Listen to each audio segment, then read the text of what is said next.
Protest tonight at Tempe City Hall. It comes as the police department budget is being discussed, but many people want some of that money spent on other things like affordable housing and mental health. And also comes after a man drowned in Tempe Town Lake with officers watching from the shore. Fox 10's Stephanie Bennett joins us live with details. Stephanie, good evening. Good evening. Yeah, this is a fired up crowd. Before they had rallied before the meeting, and then now the meeting is still going on. We just stepped outside for a moment, and like they said, they're very outraged over Sean Bicking's death. They want to divert the proposed extra money for the police department here in Tempe to go towards other community projects.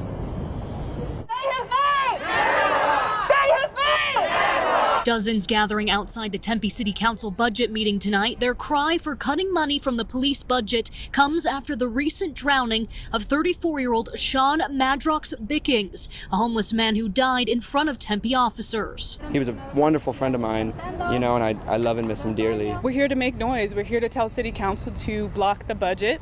Do not pass this money, $2.5 million, for more cops.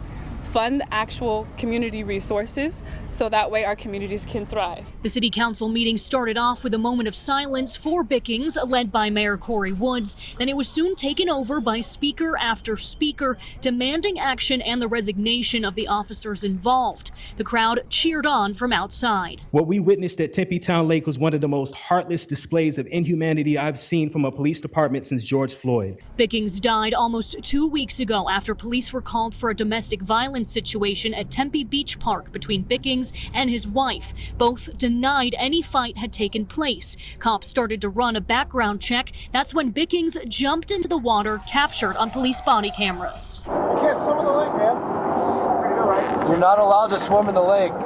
Bickings got about 30 to 40 feet when he began pleading to officers for help. In a transcript of conversations, 2 officers were telling Bickings to swim to a pylon while another officer went to get a rescue boat.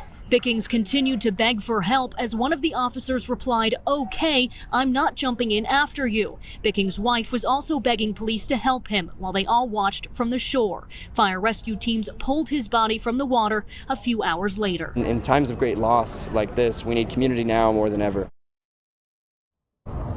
Now, the 3 police officers have been placed on administrative leave while an investigation continues. Now, the Tempe Officers Association says the officers are not trained for water rescues and did what they're trained to do, which was to go get that rescue boat. The city says they're going to reevaluate their water rescues and will look at adding life preservers around the lake there so people can use them in case of emergencies. We're still in the public comment phase of this meeting and haven't actually gotten yet to the budget meeting, so it's going to be a long night.